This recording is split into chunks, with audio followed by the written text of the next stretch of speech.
Fala galera, beleza? Esse vídeo é para aula de Hermenêutica 1 do Seminário Presbiteriano Brasil Central, aqui de Goiânia. É uma aula sobre a hermenêutica pós-moderna. Meu nome é Leonardo Ferreira e eu faço o primeiro ano. Aqui nesse vídeo a gente vai falar sobre Jacques Derrida. Jacques Derrida foi um filósofo francês proeminente no mundo da filosofia e da crítica literária. É reconhecido como o pai do construcionismo e do pós-estruturalismo, que são duas hermenêuticas filosóficas que circulam o âmbito acadêmico hoje.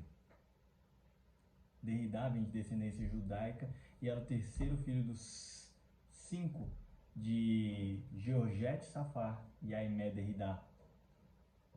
Apesar de ter nascido na Argélia e crescido na Argélia, sua formação é francesa pela École Normale Supérieure.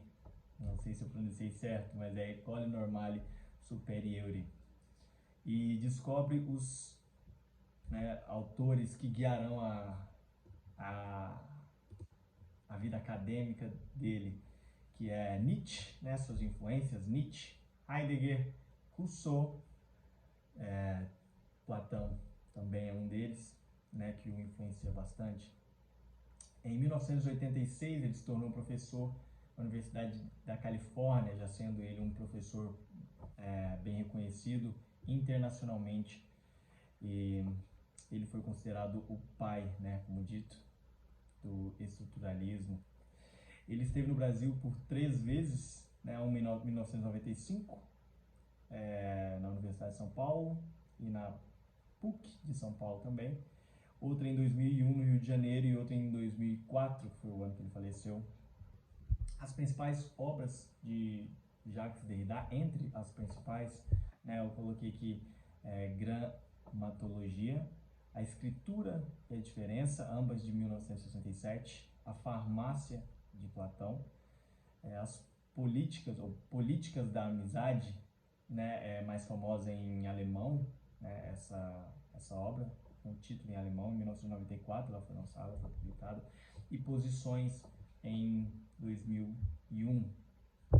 E antes da gente abordar o tema central de Derrida, a hermenêutica de Derrida, gostaria de trazer apenas aqui uma frase, uma citação dele, para vocês poderem se contextualizar.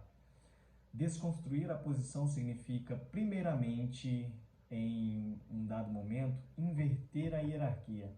Descuidar-se dessa fase de inversão significa esquecer a estrutura conflitiva e subordinante da oposição. Significa, pois, passar muito rapidamente, sem manter qualquer controle sobre a oposição anterior, a uma neutralização que praticamente deixaria intacto o campo anterior, privando-se de todos os meios de aí intervir efetivamente. Essa é uma frase que marca o entendimento e a hermenêutica de Derrida, baseada no desconstrucionismo. No slide que você está vendo, você vai ver as características desse desconstrucionismo, que a gente vai falar delas aqui agora. Então, vamos entrar no desconstrucionismo de Derrida, passando por cada um desses pontos. Em primeiro lugar, Derrida defende a prioridade do texto sobre a fala na sua obra Gramatologia, publicada em 1974. Ele cita Rousseau, e Rousseau diz assim: a escrita nada mais é do que a representação da fala. E Derrida discorda de Rousseau, porque para Derrida os textos representam, sim, mais claramente a verdadeira natureza da linguagem. Para Derrida, o que existe na linguagem é meramente a ausência de sentido, ou a diferença, como ele trata, entre o signo e a coisa a que ele se refere. Por exemplo, para Derrida, o signo, o signo significa, vamos pegar o exemplo de uma mesa. Mesa é O nome mesa e o mesa que significa. Mas no texto, o que mesa está querendo dizer ali no texto? Né? Então, só o texto é que vai dizer. Mas não é o texto no seu contexto. Né? Isso a gente vai ver mais na frente. Para ele, o texto que diz, né? E não a linguagem. E o número 2 é a arbitrariedade dos signos. Para Derrida, a linguagem é um sistema fechado de signos que não tem qualquer relação direta com a realidade externa a que se referem. Por exemplo, mesa, M-E-S-A, não necessariamente está se referindo à mesa em si, né? E, portanto, todos os textos já são compostos de signos arbitrários, né? E são arbitrários eles mesmos. E por esse motivo, Derrida, então, diz que os textos são radicalmente ambíguos e impenetráveis e sem autor, né? Você, na verdade, lê o texto e, segundo Derrida, o texto é fluido, sempre em movimento. O texto sempre vai dizer algo pra gente. Ele tem vida, né? Eu diria, as minhas palavras, vida própria, né? Interpretando a Derrida.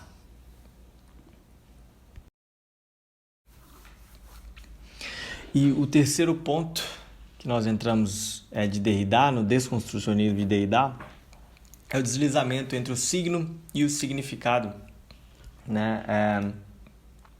Derrida, ele cria um distanciamento entre o signo e a coisa significada. Ele acaba atacando a comunicação do texto em si, né? A comunicação do autor que escreveu o texto para o leitor, né? Dessa forma, porque ele diz que o sentido consiste naquilo que o signo é diferente dos outros signos, ou seja, você vai ter que procurar o significado de outros signos para entender o significado de um signo, e você vai ficar nisso o tempo inteiro no texto, na verdade, né? Você vai acabar caindo em um labirinto para extrair algo do texto. Isso vai ficar sempre acontecendo, sempre acontecendo, e você sempre vai tirar algo diferente do texto, e acaba que o texto comunica aquilo que você bem leu e quis ler do texto, né? Entramos assim então no quarto ponto, que é a ausência de referente histórico.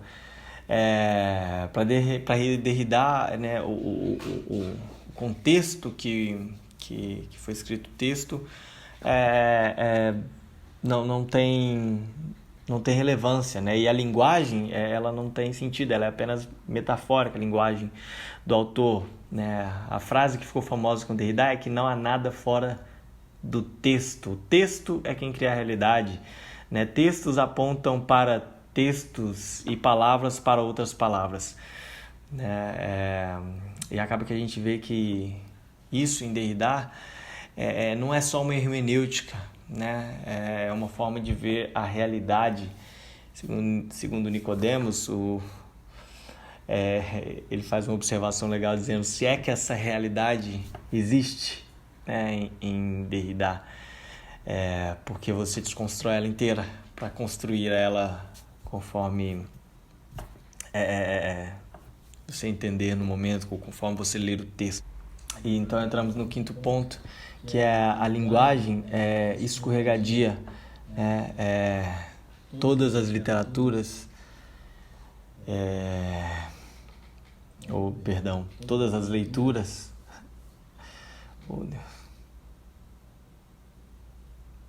e a linguagem é escorregadia, né? O quinto ponto de Derrida, onde todas as leituras de um mesmo texto são constantemente variáveis, né? A linguagem, né? O sentido da linguagem é oculto e evasivo, né? Você pode interpretar de inúmeras e inúmeras formas aquilo que está sendo dito. E por fim, nós temos o número 6 aqui colocado no slide, que é a morte do autor, né? Porque para o desconstrucionista Derrida, a intenção do autor é irrelevante, né? Pouco importa que se o autor quis dizer o que ele quis dizer. O texto agora já está lançado e quem vai interpretar ali é o leitor na conjunção que ele vai fazer dos signos e do entendimento do que está escrito, né? E isso acaba criando um caos hermenêutico, né? Um caos de interpretação, porque se um autor escreveu um livro, ele queria dizer algo, mas se eu digo que a intenção dele morreu, então agora quem dá a intenção, né, vai ser quem está lendo então o texto, e aí cada um vai tirar o que bem entende do texto. Por fim, a pergunta é se é algo que se aproveite, né, de Jacques Derrida, e assim ele retoma, né, o resgate às pressuposições. Ele entende que não tem como você ler um texto sem pressupostos, sem ter pressupostos contigo antes, né? Não tem como você ler o texto de forma neutra. E falando de um viés bíblico e reformado, isso é verdade, né? Apenas nós queremos que os nossos pressupostos sejam moldados também pela Bíblia, pela palavra, né? E basicamente é isso. Esse é o meu trabalho de Derrida. Espero que tenha acrescentado um pouco para vocês, tá? Tamo junto, valeu, é nóis. E agora eu deixo com vocês as referências que eu usei para fazer esse trabalho. Valeu!